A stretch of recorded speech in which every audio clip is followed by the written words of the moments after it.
किसी कवि ने कह दिया, क्या कहा? खाना जाना पीना जाना, उठना और सोना जाना, भाई माँ बाप सभी को तूने जाना है। भाई माँ बाप सभी को तूने जाना है। इष्ट जाना मित्र जाना, इष्ट जाना मित्र जाना, अपना पराया जाना। इष्ट जाना मित्र जाना, अरे अपना पराया जाना। और लड़ना झगड़ना तूने धीरे धीरे जाना है। लड़ना झगड़ना तूने धीरे धीरे जाना है। इष्ट जाना मित्र जाना, अरे अपना पराया जाना। लड़ना झगड़ना तूने धीरे धीरे जाना है। पर एक बात नहीं जाना। क्या नहीं जाना? जहाँ की तुझे जाना है।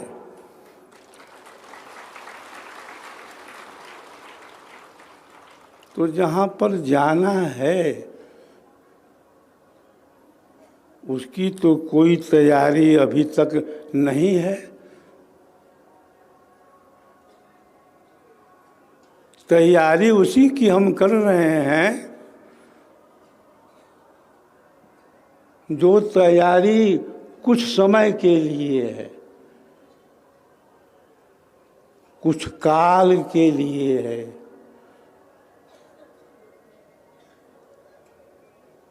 सभी जानते हैं यह संसार क्या है। यह संसार संसरति इति संसार, जो सदा गतिशील है, जो सदा चलायमान है, उसी का नाम संसार है। जहाँ पर जन्म है, जहाँ पर मरण है, जहाँ पर कष्ट है, जहाँ पर तनाव है, जहाँ पर अवसाद है, जहाँ पर ईर्ष्या है, जहाँ पर वैमनस्व है, जहाँ पर भेद है, कहीं भेद जाति का है, कहीं भेद संप्रदाय का है। अनेक विचारों में हम उलझे रहते हैं। कभी अनुकूलता में जीते हैं और कभी कभी प्रतिकूलता में भी जीना पड़ता है। प्रतिकूलता कोई चाहता नहीं है, सब चाहते हैं अनुकूलता। लेकिन ऐसा नहीं है कि सदा अनुकूलता में ही हमें रहने का अवसर मिले। कभी नहीं हो सकता। जहाँ अनुकूलता है वहाँ पर प्रतिकूलता भी है। जहाँ पर ज्ञान है वहाँ पर अज्ञान भी है। जहाँ जन्म है वहाँ मरण भी है। जहाँ हानि है वहाँ लाभ भी है। अरे जहाँ दिन है वहाँ रात भी है।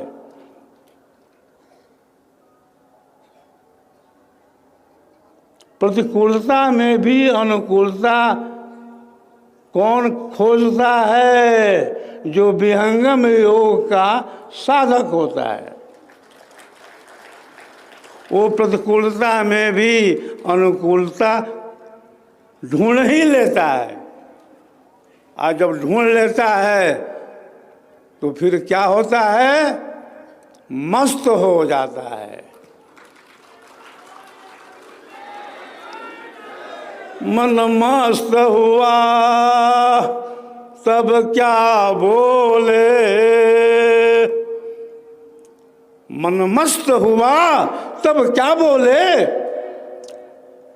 हीरा पाए गांठ गठियाए, हीरा पाए गांठ गठियाए, बार बार वाको क्यों खोले, बार बार वाको क्यों खोले, मन मस्त हुआ तब क्या बोले, हल्की थी जब चढ़ी तराजू, अरे हल्की थी जब चढ़ी तराजू, पूरी भई तब क्या तोले, पूरी भई तब क्या तोले, मन मस्त हुआ तब क्या बोले, मन मस्त हुआ हीरा पाए गांठ गठियाए, बार बार वाको क्यों तोले, हल्की थी जब चढ़ी तराजू, हंसा पाए, अरे हंसा पाए, कहाँ पाए? मानसरोवर। हंसा पाए मानसरोवर, अरे ताल तलैया क्यों डोले, मन मस्त हुआ तब क्या बोले,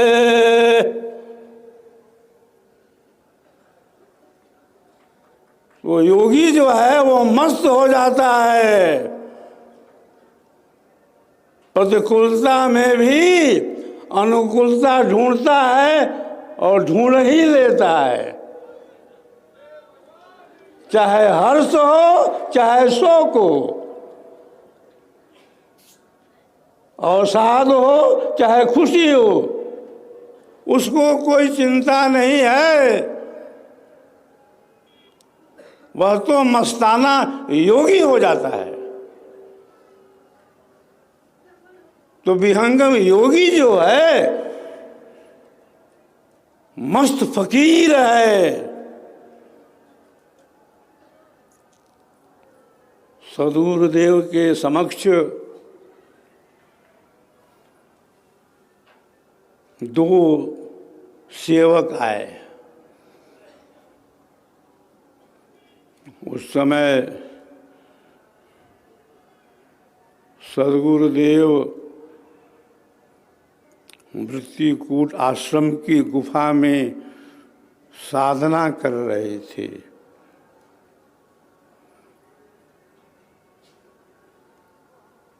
दो सेवक उत्तराखंड के थे। बहजोई के थे। दो भाई थे, प्यारेलाल सर्राफ और देवीलाल सर्राफ। सद्गुरु के अनन्य शरण शिष्य थे, आप बड़े संपन्न भी थे।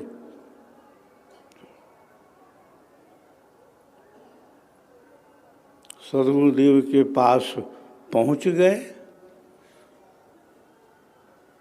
सद्गुरुदेव का नियम था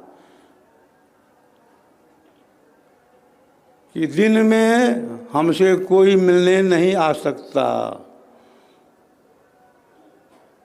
शाम को मैं 1 घंटे के लिए गुफा से बाहर निकलूंगा, उसी समय शिष्यगण आएंगे।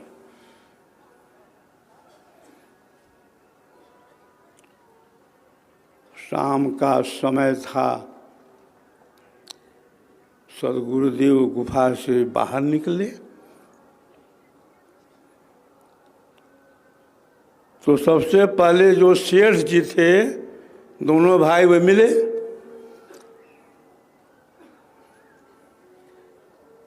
उन्होंने सदगुरुदेव भगवान के समक्ष निवेदन किया, कहा कि भगवान कुछ निवेदन है। सदगुरुदेव ने कहा कि कहो।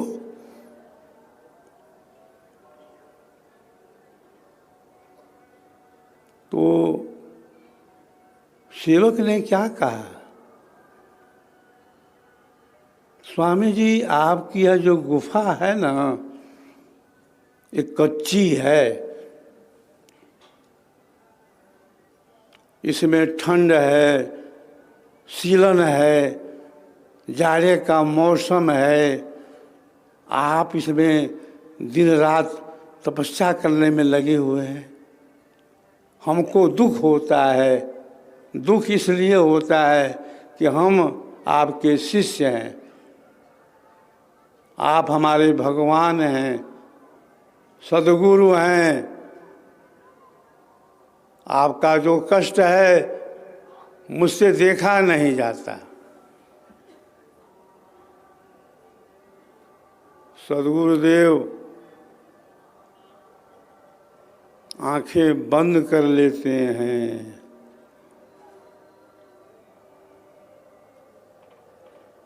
आंखें बंद करने के बाद कुछ देर के बाद आंख खोलते हैं और क्या कहते हैं, मैं फकीर हूँ, मुझे फकीर ही रहने दो।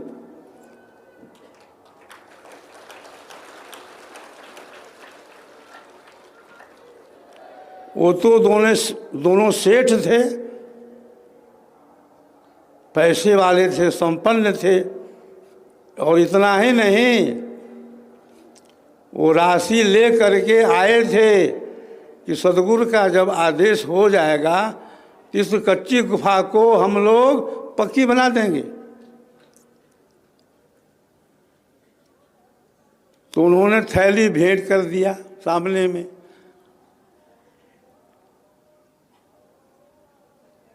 पुनः सदगुरुदेव ने आंखें बंद कर ली।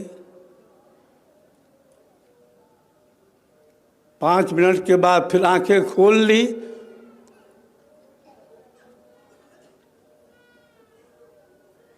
बता दें इसके बाद क्या हुआ? बताने में हमारी कोई रुचि तो नहीं है, लेकिन मैं बता देना चाहता हूँ। सदगुरुदेव ने कहा कि तुम सामने में क्या रखे हो, ये क्या है? तो दोनों भाइयों ने कहा कि गुरुदेव ये राशि है, हम लोग चाहते हैं कि इस राशि से यह जो कच्ची गुफा है पक्की बन जाती और आपको कष्ट नहीं होता। तो सदगुरुदेव ने क्या कहा, उनके शब्दों में मैं कह रहा हूँ। सदगुरुदेव ने कहा कि ऐ लक्ष्मी तुम जाओ, तुम्हारी हमें आवश्यकता नहीं है। आगे की बात भी कह दूं, सदगुरुदेव ने कहा कि तुम तीसरी पीढ़ी में आना।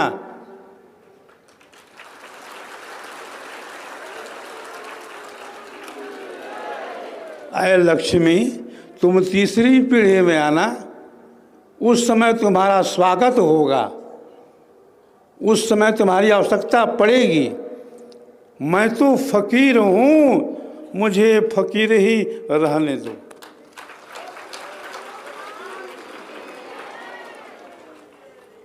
उस कच्ची गुफा को पक्का बनाने का सौभाग्य मुझे मिला।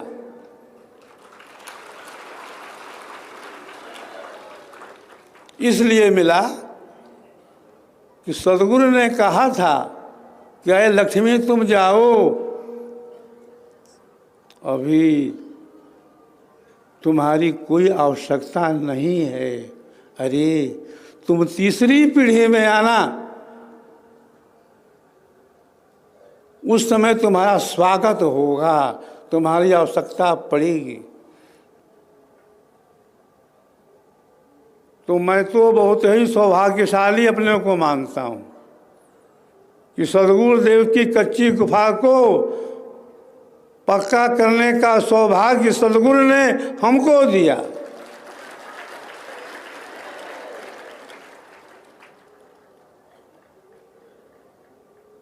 सदगुरु जो है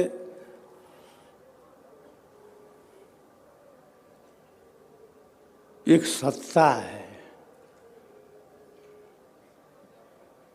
जैसे परमात्मा है, जैसे आत्मा है, जैसे प्रकृति है, जैसे काल है, जैसे अक्षर है, उसी तरह से सद्गुरु भी एक तत्व है, एक सत्या है।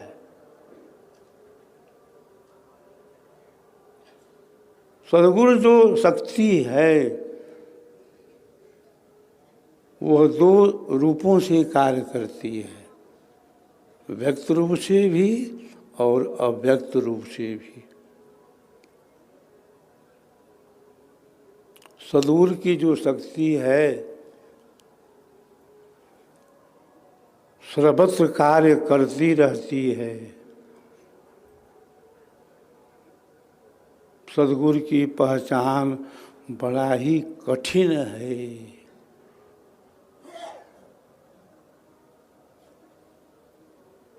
सद्गुरु जिसको चाहता है कि मुझे शिष्य पहचाने, मुझे जान लेवे, वही शिष्य जो है सद्गुरु को जान पाता है।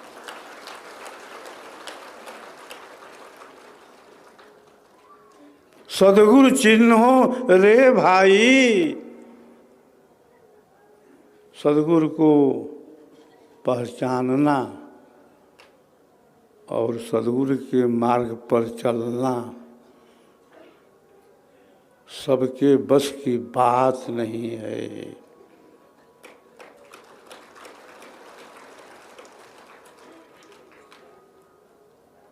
सद्गुरु जिसको चाहेगा कि मेरा शिष्य मुझे जान लेवे, पहचान लेवे, वही पहचान पाएगा।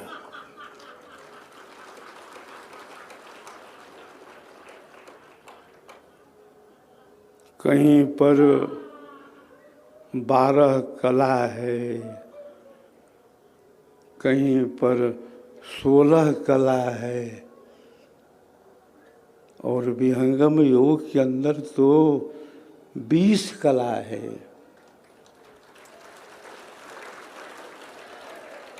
बीस कला भूषित गुरु देवा, 20 कला भूषित गुरु देवा, सच्चिदानंद भावतन सेवा, जग जीवन से अलग है 20 कला जेहि माय। सद्गुरु प्रभु का रूप है, शब्द कला गुण जान